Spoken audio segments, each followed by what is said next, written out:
कार्तिक मातम में 35वां अध्याय। इतनी कथा सुनकर ऋषिवर कहने लगे कि हे सूत जी, अब हम आपसे तुलसी के विवाह की विधि पूछना चाहते हैं, सो कृपा करके वर्णन कीजिए। ऋषिवरों का यह वाक्य सुनकर आनंद में मग्न हुए श्री सूत जी कहने लगे कि हे मुनीश्वरों, अब मैं आपके सामने तुलसी जी के विवाह की विधि का वर्णन करता हूँ, इसलिए आप सावधान होकर सुनने का कष्ट करें। जब उत्तरायण रवि हो, गुरु शुक्र का उदय हो, विवाह के नक्षत्र हो और विशेषकर पूर्णिमा हो अथवा कार्तिक का महीना व भीषम पंचक हो, तब तुलसी वन में व अपने घर में सुंदर मंडप और उत्तम हवन कुंड के सहित मनोहर वेदी की रचना करता हुआ ऋत्विज ब्राह्मणों को, जो विद्वान और राग द्वेष आदि से रहित हो, निमंत्रित करे और गृह यज्ञ आरंभ करता हुआ मातृकाओं की पूजा करे।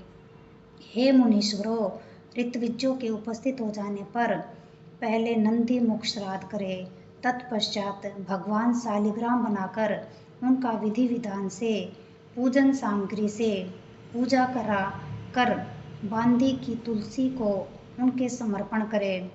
इस प्रकार विवाह विधि से तुलसी जी का पाणी ग्रहण करने के बाद विधि पूर्वक होम करे। इसके बाद सपत्नीक यजमान, भाई, बंधु और सेवकों के साथ चारों ऋत्विजों के सहित विष्णु भगवान की प्रेम प्रदक्षिणा करता हुआ शांति पाठ और मंगल गान के साथ साथ आदि बाजे भी बजवाने चाहिए।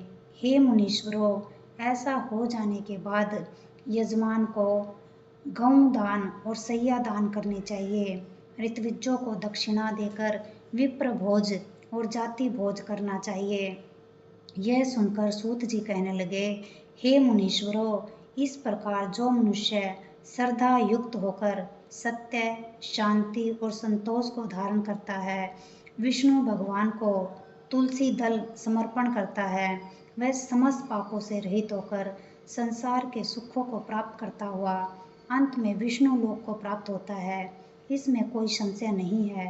हे मुनीश्वरों, जिस प्रकार से तुलसी जी के विवाह की विधि बताई गई है, उसी प्रकार आंवला, शमी और पीपल के विवाह की विधि भी समझनी चाहिए।